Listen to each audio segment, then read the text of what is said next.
Bismillahirrahmanirrahim. Assalamualaikum warahmatullahi wabarakatuh. Alhamdulillahirrahmanirrahim. Puji syukur kehadirat Allah Subhanahu wa taala. Sore hari ini kita dapat kembali bersua dalam program Ustadz Menjawab untuk edisi hari ini. Pemirsa, bagaimana kabar Anda? Semoga kabar baik, selalu sehat dalam lindungan Allah Subhanahu wa taala, dan mari kita manfaatkan sisa waktu yang diberikan Allah Subhanahu wa taala untuk terus kita memperbaiki iman dan Islam kita, dan juga terus beramal soleh menjadi bagian bekal kehidupan kita di dunia maupun juga di akhirat kelak.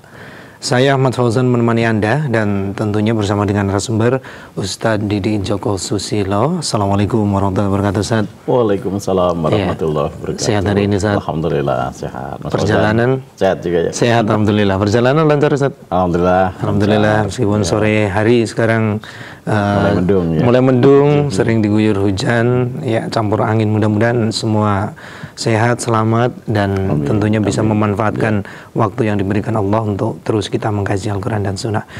Kita manfaatkan waktu yang baik ini. Sesi pertama kita akan dengarkan tausiah dari Ustadz tentunya.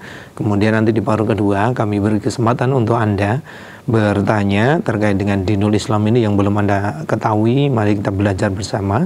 Silakan bertanya melalui line telepon di 0271 679 3000, SMS WhatsApp 0812 55 3000. Baik, mukadimah akan disampaikan oleh Ustadz Didi terlebih dahulu. Maka silakan Ustadz. Bismillahirrahmanirrahim. Alhamdulillah alladzi arsala rasulahu bil huda wa dinil haq liyudhhirahu ala dini kulli walau karihal musyrikun. Asyhadu an la ilaha illallah wahdahu la syarikalah wa asyhadu anna Muhammadan abduhu wa rasuluh. Allahumma salli wa sallim wa barik ala Muhammad wa ala alihi wa sahbihi ajmain. Amma ba'd. Para pemirsa MTA TV, pendengar Persada FM, para kaum muslimin, muslimat, rahimakumullah.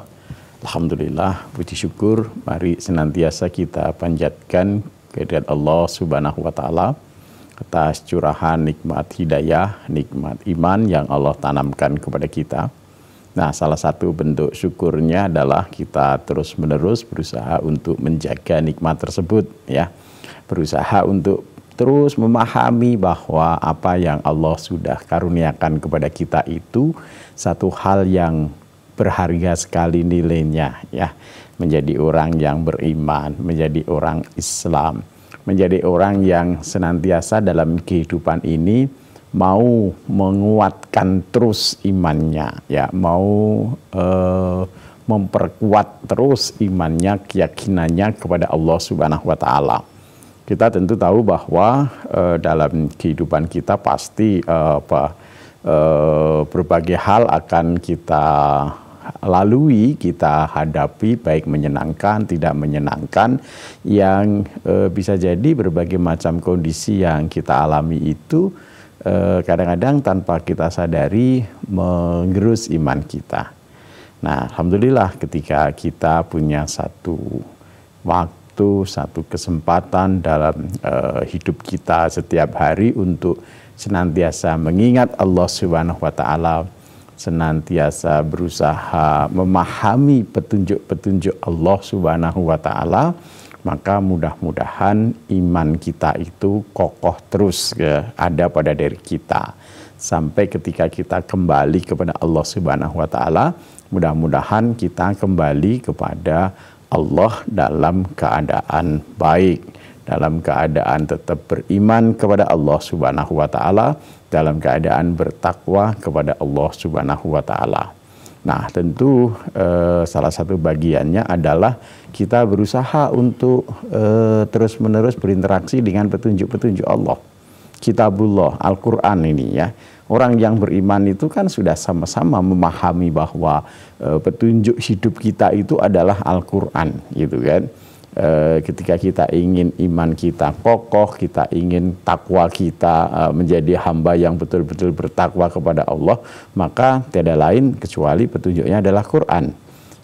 Sebagaimana firman Allah Subhanahu wa taala di awal surat Al-Baqarah itu, A'udzubillahi minasyaitonirrajim. Di akhir ayat yang kedua itu ketika Allah menerangkan tentang Quran, dzalikal kitabu la raiba fihi hudal lil muttaqin, petunjuk bagi orang yang bertakwa. Maka ketenangan kita ya di dalam menghadapi berbagai hal dalam kehidupan kita di dunia ini nanti akan kita peroleh manakala kita memahami petunjuk hidup kita gitu loh. Karena di sana ada diberikan oleh Allah Subhanahu wa taala bagaimana kita berbuat, bersikap di dalam menghadapi berbagai hal yang datang pada kita sebagai bagian dari ujian kehidupan itu gitu loh. Maka Allah sudah sebutkan bahwa kita itu tenangnya, kita itu mestinya ya nyamannya ketika kita senantiasa berinteraksi dengan Quran, ketika kita membaca Quran, ketika kita berusaha memahami Quran. Karena dari situ nanti akan terhubung kita dengan Allah Subhanahu wa taala.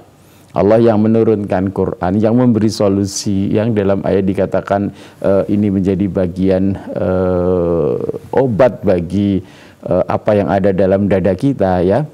Di satu ayat juga dikatakan wadudazilu minal Quran ma huwa syifa'u wa rahmatul lil mu'minin. Nah gitu.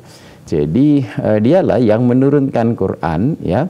Yang Quran itu wadudazilu minal Quran ma huwa syifa'un ya, apa yang menjadi obat warahmah dan rahmat bagi siapa? Bagi orang yang mengaku beriman. Bagi orang yang ingin imannya tetap kokoh dalam kehidupan ini sampai nanti kembali kepada Allah Subhanahu wa taala. Nah, di lain ayat pun ya ketika Allah memberikan penjelasan kepada kita bahwa ketenangan kita itu manakala kita ingat kepada Allah, manakala kita berinteraksi dengan Quran ya.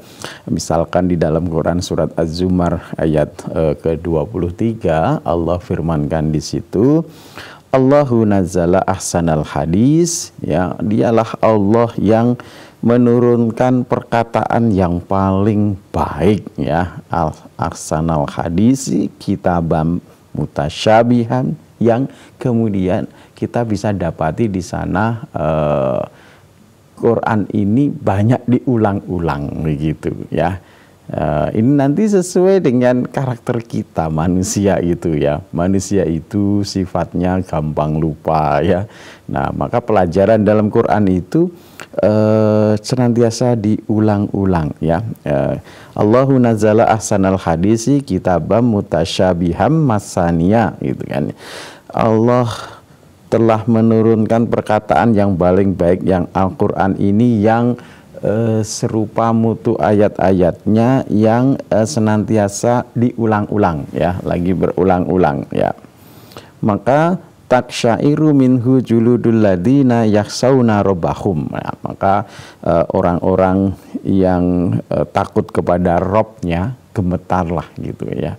Tertautlah hatinya dengan Allah Subhanahu wa taala ketika senantiasa mengkaji, mempelajari firman-firman Allah ini, membaca ayat-ayat Allah ini ya.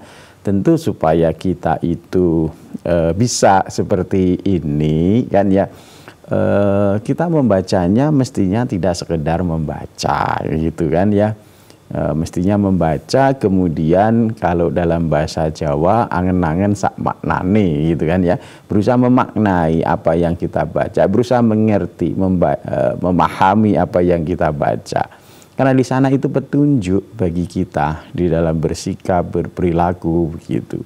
Maka tentu harus betul-betul kita pahami begitu. Maka nanti ketika kita memahami apa yang kita baca, kita bisa merasakan ya petunjuk-petunjuk Allah ini. Bisa tadi merasa gemetar kulit orang-orang yang beriman karena ternyata apa yang disampaikan oleh Allah melalui Quran ini kemudian kita renungkan, kita berusaha fikirkan, itu ternyata benar itu dalam kehidupan ini. Kita bisa jumpai, bahkan mungkin bisa jadi kita rasakan kebenaran apa yang Allah sebutkan, pelajaran-pelajaran di dalam Quran ini. Nah, ketika kemudian gemetar kulit orang-orang yang takut kepada Robnya, summa talinu juluduhum wa qulubuhum ila dzikrillah. Maka kemudian ketenangan akan diperoleh ketika kemudian semuanya dikembalikan kepada Allah Subhanahu wa taala.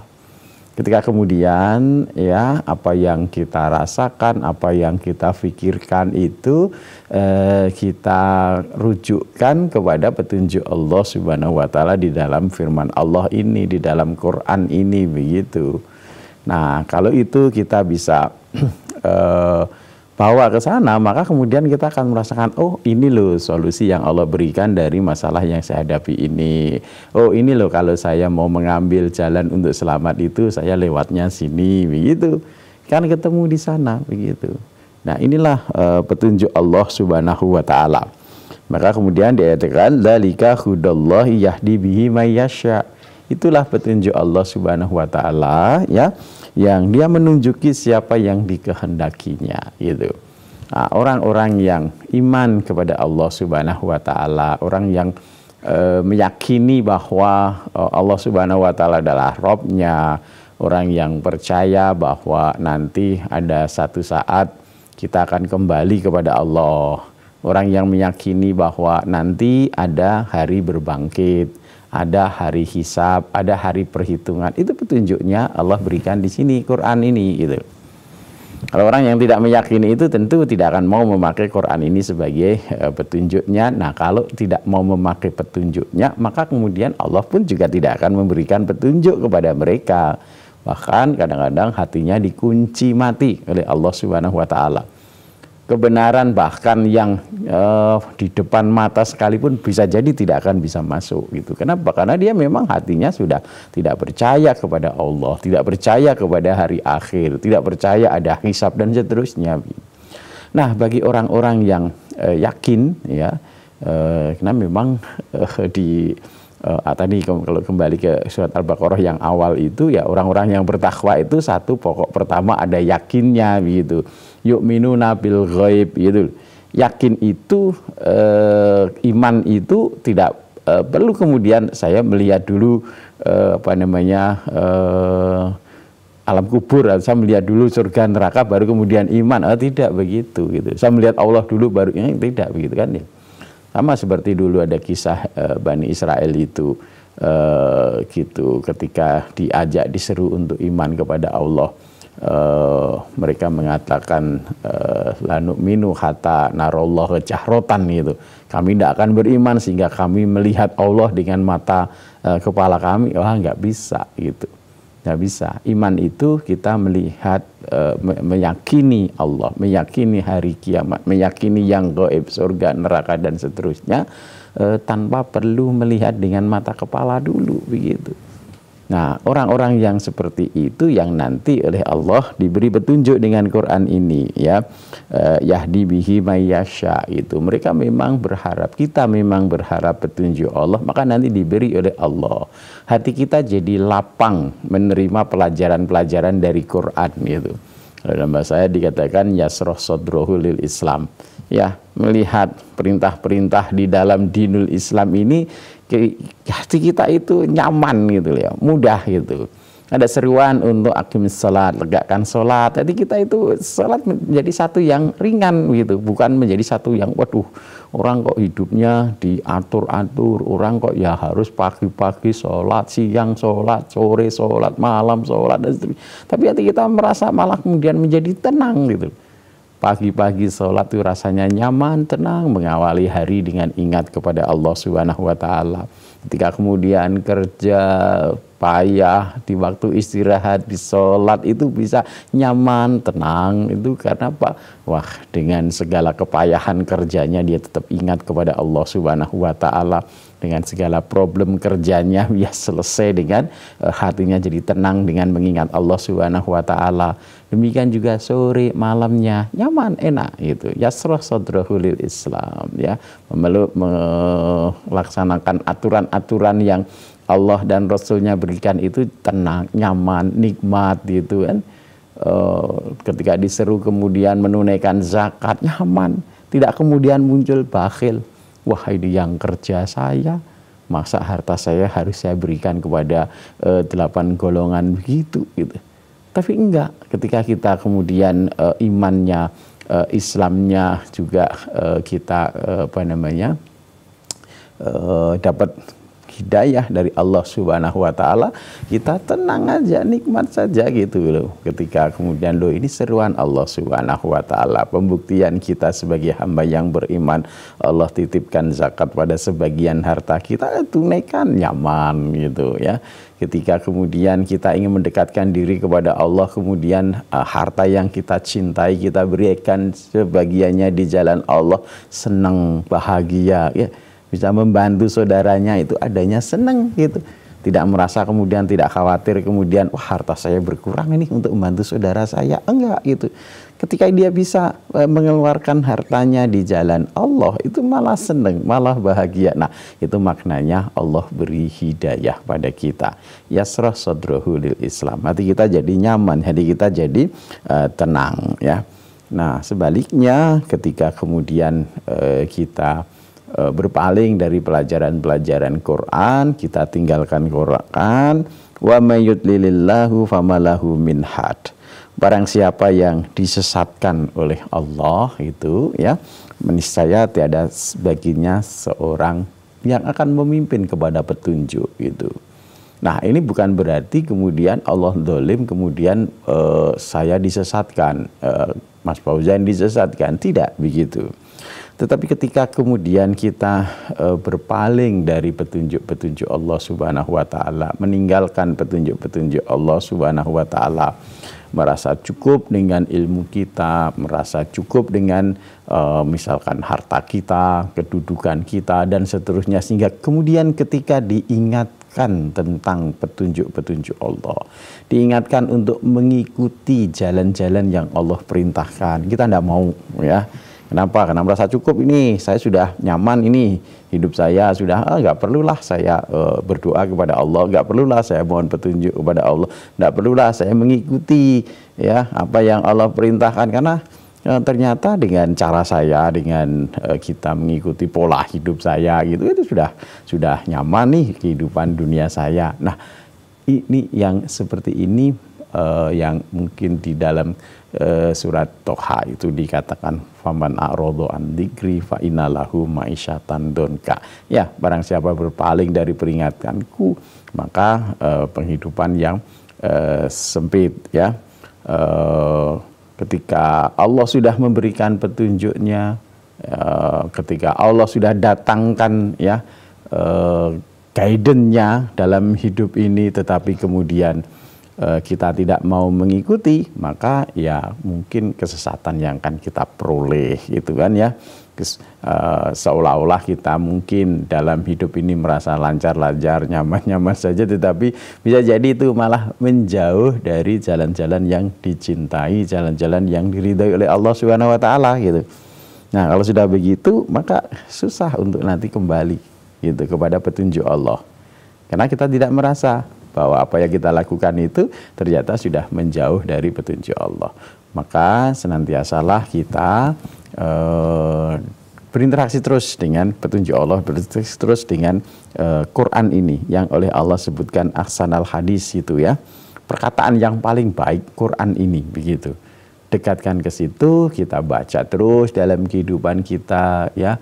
Kita jangan lewatkan ya hari kita, tiap hari kita itu dari membaca Quran ya. Mungkin dalam bahasa kita sederhananya meskipun satu ruko itu baca. Kemudian kalau sekarang kan sudah banyak ya, kita dibantu dengan di sana minimal kita baca terjemahannya, kita jadi tahu maknanya. Bismillahirrahmanirrahim, apa maknanya? Alhamdulillahirabbil alamin, apa maknanya? Nah, kalau itu terus kita baca dalam hidup kita, maka kita kan ada bersama terus dengan petunjuk Allah gitu loh. Kalau kita ada terus bersama dengan petunjuk Allah Subhanahu wa taala, maka mudah-mudahan Allah berikan petunjuknya kepada kita. Kalau itu ada pada kita, maka insya Allah la yadillu wa la yasqa. Kita tidak akan tersesat, tidak akan susah, la khaufun alaihim wa la hum yahzanun, tidak takut, tidak sedih hati. Kenapa? Karena apa yang kita mau tempuh itu terang, jelas gitu loh. Di setiap jalan yang mau kita tempuh, oh saya nempuhnya jalan ini, roadmap-nya itu jelas gitu loh. Saya mau ke sini gitu. Kalau ada halangan seperti ini yang saya lakukan ya. Kalau ada masalah seperti ini saya ngambil solusinya di sini dan seterusnya. Nah, maka kita senantiasa insya Allah dibimbing oleh Allah Subhanahu wa Ta'ala. Nah, mudah-mudahan ya, aktivitas kita itu senantiasa terus ada bersama dengan petunjuk Allah Subhanahu wa Ta'ala. Segera itu mudah-mudahan bermanfaat untuk kita semua.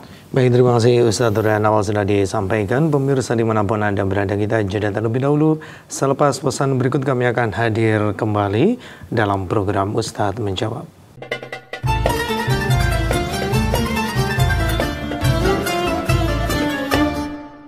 Baik pemirsa dimanapun Anda berada, terima kasih bagi Anda yang masih selalu setia bersama kami dalam program Ustadz Menjawab.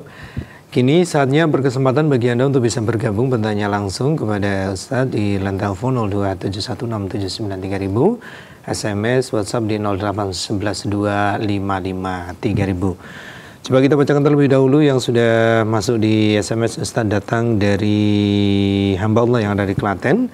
Ustadz, kalau kita berdoa karena belum hafal doanya, maka kita membaca di buku. Apakah itu sudah termasuk berdoa, Ustadz? Mohon dijelaskan. Jadi Allah itu memudahkan kita sebetulnya gitu kan ya. Jadi jangan kita mempersulit. Ya, mungkin yang perlu kita pahami kaitannya dengan doa, bahwa ketika kita berdoa itu kita ya pastikan bahwa kita tahu apa yang kita doakan gitu loh.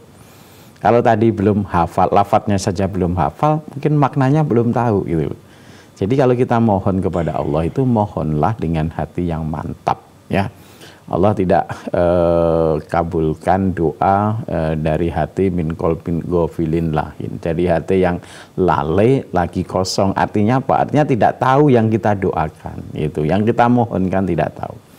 Kalau tadi misalkan ibu belum hafal, ya satu dihafalkan doanya, kemudian dipahami artinya, maknanya begitu.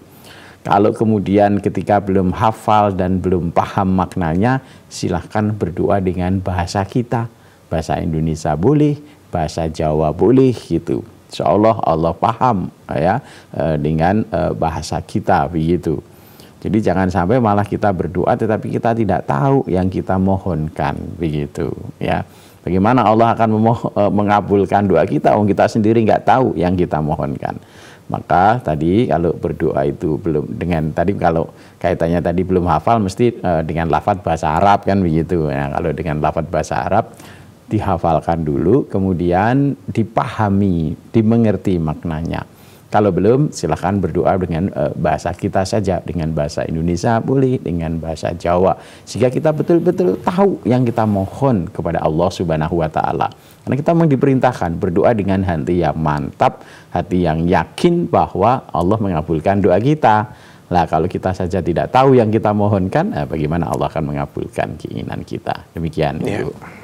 Baik, demikian mudah-mudahan bisa difahami penanya yang ada di Klaten. Kemudian berikutnya coba kita bacakan kembali, datang dari Ibu Supatmi yang ada di Sulsel. Di daerah kami ini lagi heboh masalah pocong, Ustadz. Ada orang yang katanya melihat pocong. Bagaimanakah yang demikian itu, Ustadz? Ya jangan percaya gitu. Ya, istilahnya pocong berkeliling keliaran itu ngapain kan gitu ya. Kalau namanya orang pocong itu kan orang yang meninggal kemudian dikafani itu kan ya, dikafani kemudian dikubur, enggak gitu. Nggak ada orang yang kemudian setelah dikubur kemudian keliling-keliling lagi, lompat-lompat lagi. Itu orang itu bukan pocong dalam artian yang sudah mati kemudian kembali lagi, enggak gitu. Kalau dalam bahasa kita orang Jawa sini katakan congculi gitu kan ya. Jadi sudah dikubur kemudian kemana-mana, enggak Ibu ya. Jadi jangan percaya yang semacam itu gitu. Kalau daerah Ibu ada kemudian pocong itu ya diambil aja, ditangkap aja, itu orang itu yang menakut-nakuti masyarakat begitu. Demikian Ibu. Ya. Di line telepon coba kita terima penelpon pertama. Assalamualaikum warahmatullahi wabarakatuh. Assalamualaikum warahmatullahi wabarakatuh. Waalaikumsalam warahmatullahi wabarakatuh. Dengan siapa di mana? Dari Bapak Abina di Palembang, Ustaz. Ya, silakan. Assalamualaikum, Ustaz. Waalaikumsalam warahmatullahi wabarakatuh. Ini yang saya mau tanyakan, Ustaz. Ini terkait berdoa, Ustaz. Nggih. Tadi Ustaz sudah membahas tentang doa. Nggih. Tapi seandainya saya itu berdoa itu mana doa habis apa itu adzan itu kan? Umpama saya cuma melafalkan doa aja, nggak mengangkat tangan, itu bagaimana, Ustaz? Gimana? Apa Tidak itu mengangkat tangan. Oh, iya. sah atau tidak itu? Nggih. Ya. Ya itu aja, Ustaz. Mohon tausiahnya. Oke, nggih. Baik, terima Terima kasih, kasih. Pak. Assalamualaikum, Ustaz. Waalaikumsalam warahmatullahi wabarakatuh. Setelah adzan. Doa setelah adzan. Ya memang kita ada tuntunannya kan. Allahumma rabbah da'wati tamah wa sholatil qa'imah ati Muhammad danil wasilata wal fadilah wa ba'su maqam mahmudal lati wadah itu. Itu doa sesudah adzan ketika kita setelah selesai mendengar adzan selesai kan begitu kan. Kalau pas adzan kan dijawab sesuai dengan lafaz adzannya, setelah selesai itu berdoa. Memang ada tuntunannya seperti itu. Berdoa mengangkat tangan boleh, Bapak, tidak mengangkat tangan juga boleh begitu. Ya, memang yang ada istilahnya perbedaan perselisihan itu doa itu perlu mengangkat tangan apa tidak begitu. Nah, kalau yang doa-doa biasa berdasarkan beberapa riwayat yang kita dapati, mengangkat tangan itu boleh ya, tetapi jangan tinggi-tinggi begitu. Karena Rasulullah SAW yang mengangkat tangan sampai tinggi ini adalah ketika doa istisqa, doa meminta hujan. Kalau doa biasa mengangkat tangan biasa seperti ini boleh. Ketika tadi yang Bapak tanyakan sambil doanya tidak mengangkat tangan juga boleh, silahkan saja. Jadi setelah mendengar adzan, misalkan kita di rumah atau sudah ada di masjid, kemudian sedang adzan, kita tunggu selesai adzan berdoa tadi ya, Allahumma rabbah da'wati tamah dan seterusnya, itu tidak mengangkat tangan juga boleh, tidak apa-apa, boleh Bapak, silahkan. Ya. Baik, demikian mudah-mudahan bisa difahami. Kemudian berikutnya coba kita bacakan kembali Ibu Nur yang ada di Madiun. Apakah mimpi itu sebuah firasat? Dan bila mempercayai atau menakwilkan sendiri termasuk perbuatan syirik, Ustaz, mau dijelaskan? Oh, tidak usah ditakwilkan ya mimpi kita itu. Jadi kalau dalam agama kita tuntunannya kalau mimpi kita ini, mimpi itu kadang-kadang baik, kadang-kadang buruk ya. Kalau kita mimpinya baik ya, ketika kemudian kita bangun kok kemudian ingat bahwa ada di mimpi yang baik, ya berdoalah kepada Allah Subhanahu wa taala agar kebaikan itu diberikan pada kita gitu. Tapi kalau kemudian mimpi kita sesuatu yang menakutkan, sesuatu yang menggelisahkan, ya pohonlah kepada Allah supaya dijauhkan dari hidup kita yang seperti itu. Gitu saja, tidak usah kemudian kita mentakwil mimpi kita. Wah, ini saya mau kok mimpi biasanya kalau orang itu mimpi digigit ular itu ya, misalkan, wah ini mau dapat musibah atau apa. Tidak lah, tidak usah seperti itu. Kita bertawakal kepada Allah Subhanahu wa taala gitu. Apa yang akan terjadi dalam kehidupan kita ke depan itu semuanya bagian dari ujian keimanan kita begitu ya.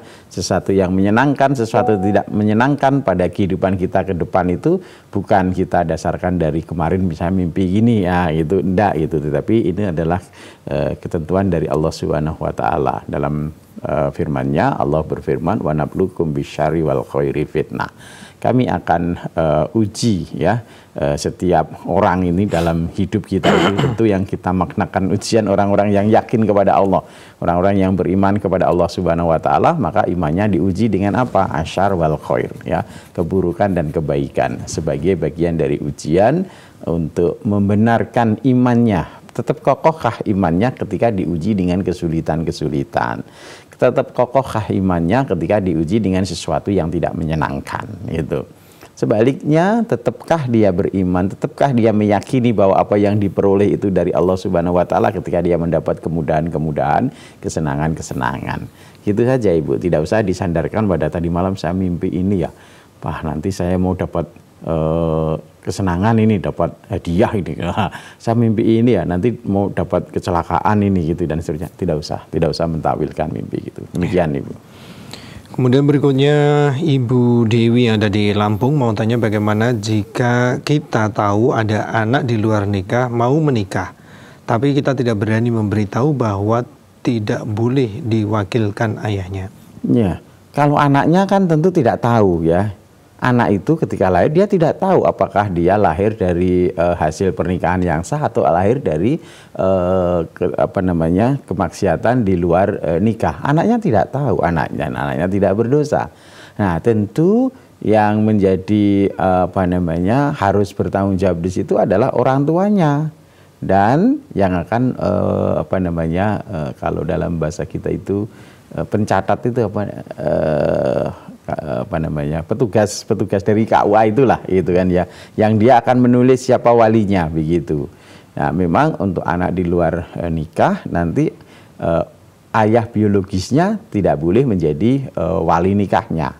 Nah, nikahnya adalah nanti dengan wali hakim. Nah maka yang tadi mesti diberitahu adalah orang tuanya.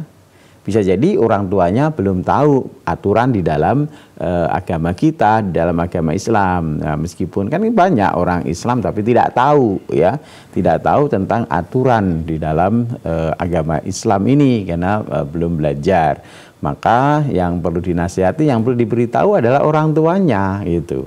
Orang tuanya diberitahu kalau begini ini Bapak tidak boleh jadi wali nikahnya.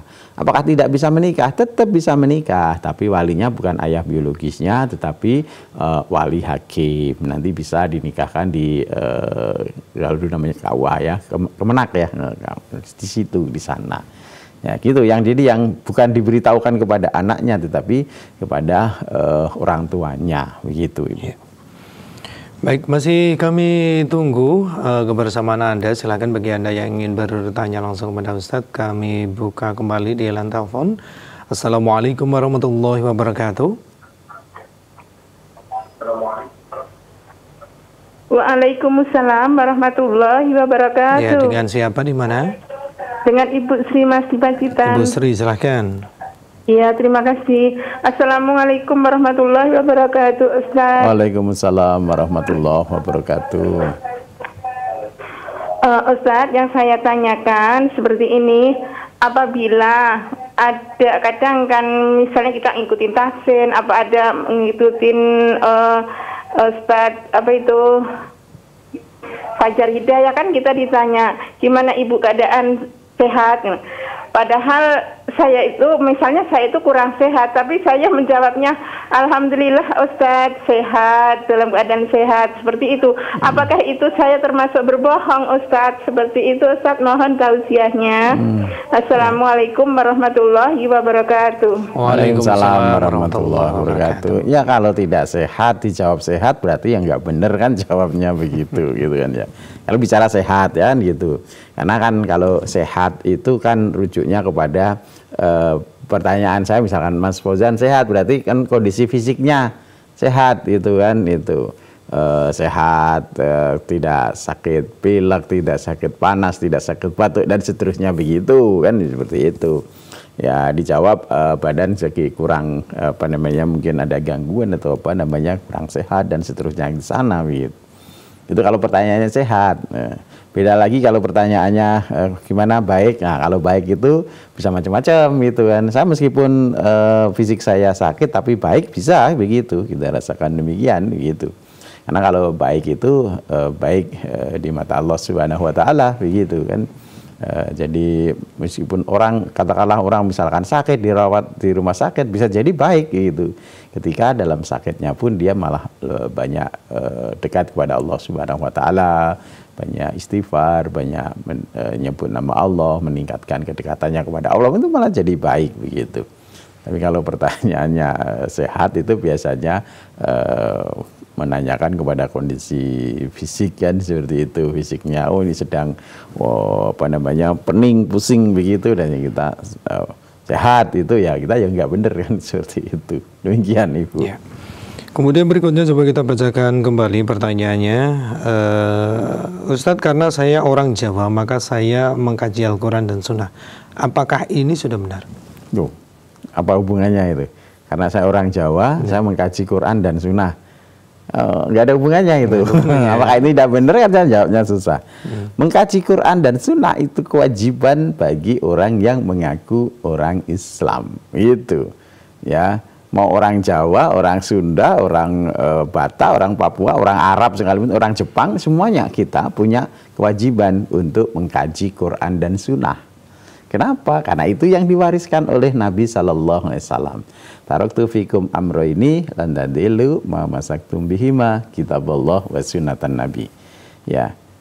Aku tinggalkan kepadamu dua perkara yang kamu tidak akan sesat kalau berpegang kepada keduanya. Apa itu? Kitab Allah dan sunnah Nabi.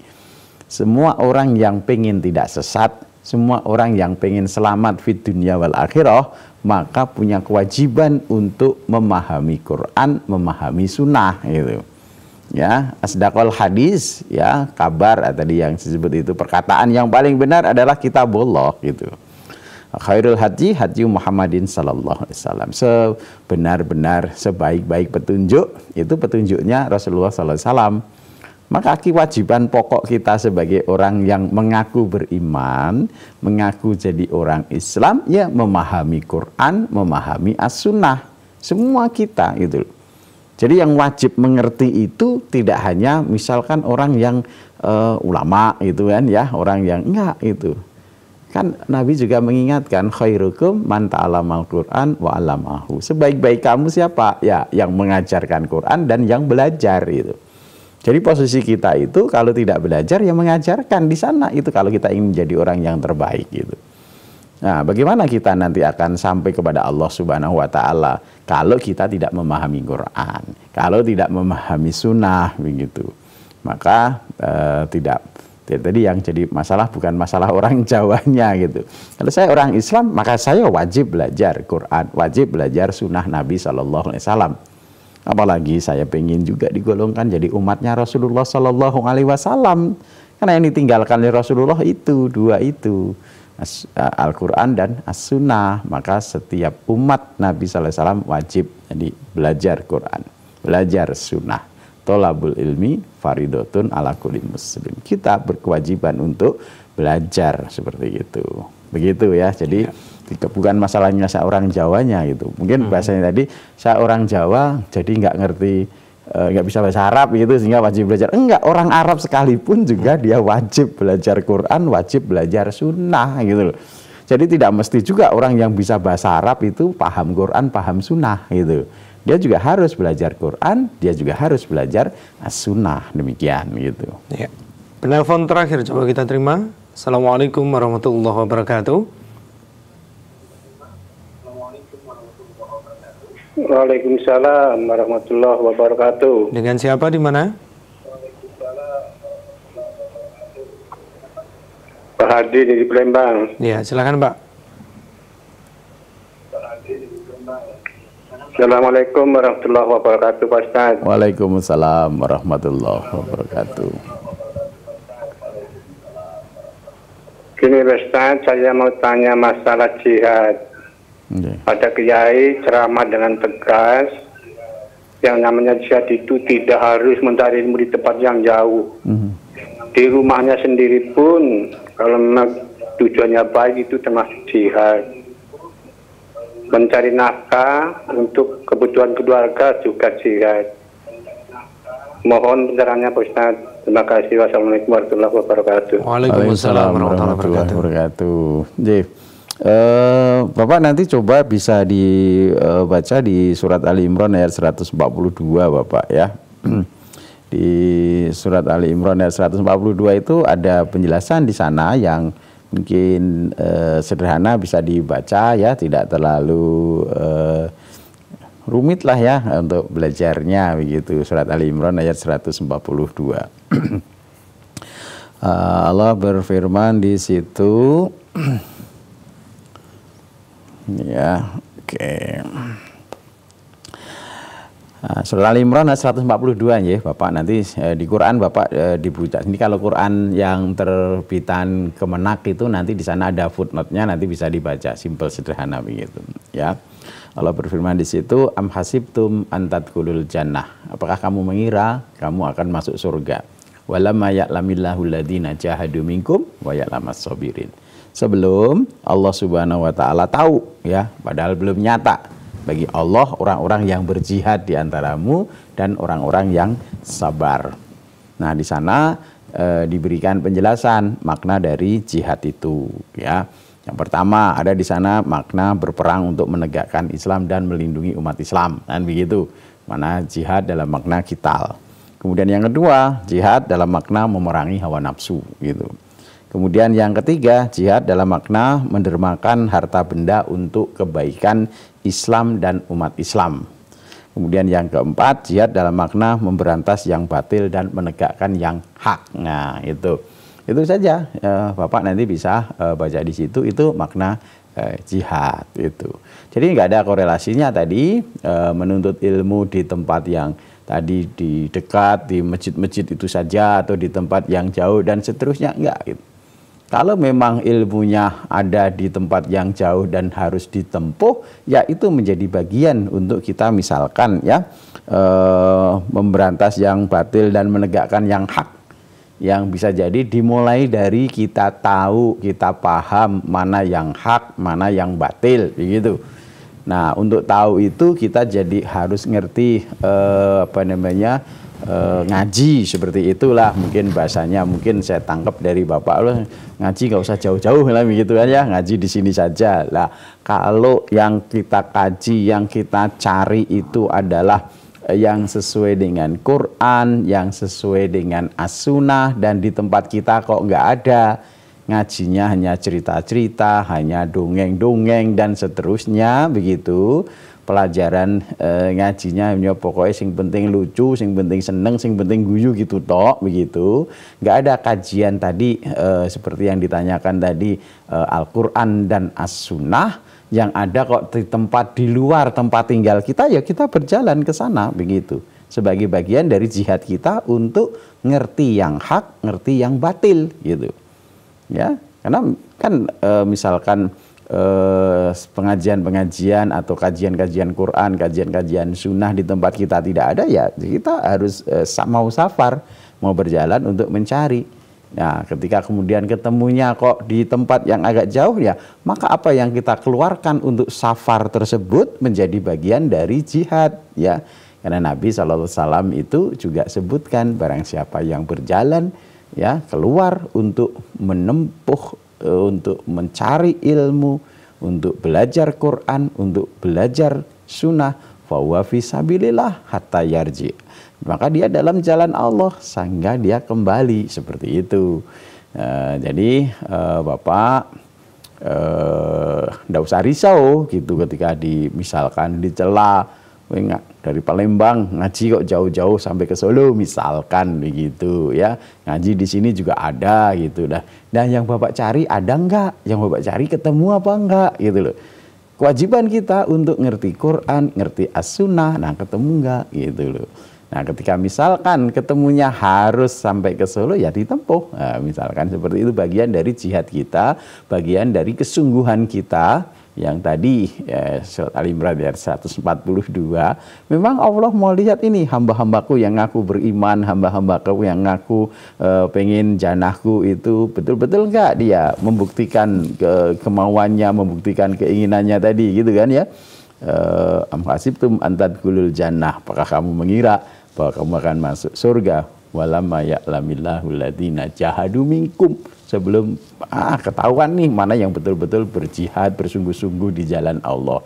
Wa ya'lamas sabirin, dan orang-orang yang sabar. Artinya jihad kemudian terus diiringi dengan kesabaran dalam menempuh jihadnya itu. Demikian Pak Adi ya. Jadi kalau dicela dan seterusnya begitu ya sudah biar lewat saja. Tetapi tadi kalau memang saya harus tempuh ini ya supaya saya ngerti yang hak, ngerti yang batil ini harus saya tempuh dengan tenaga saya, dengan harta saya, ya kan kita tempuh. Demikian Pak Adi. Baik Pak Adi, mudah-mudahan bisa paham dan terus bersemangat untuk mengaji Al-Quran dan Sunnah. Kita sudah berada di akhir jumpa kita Ustaz. Terima kasih atas kehadirannya, tausiahnya. Semoga banyak manfaat yang bisa kita ambil pada kajian sore hari ini. Assalamualaikum warahmatullahi wabarakatuh. Waalaikumsalam warahmatullahi wabarakatuh. Pemirsa dimanapun Anda berada, demikian tadi Ustaz menjawab untuk edisi hari ini. Terima kasih atas perhatian Anda. Insya Allah kita akan lanjutkan di episode mendatang. Saya Ahmad Fauzan undur diri. Alhamdulillahirrabbilalamin. Subhanakallahumma bihamdika. Asyhadu an la ilaha illa anta astaghfiruka wa atubu ilaik. Billahi taufiq wal hidayah. Wassalamualaikum warahmatullahi wabarakatuh.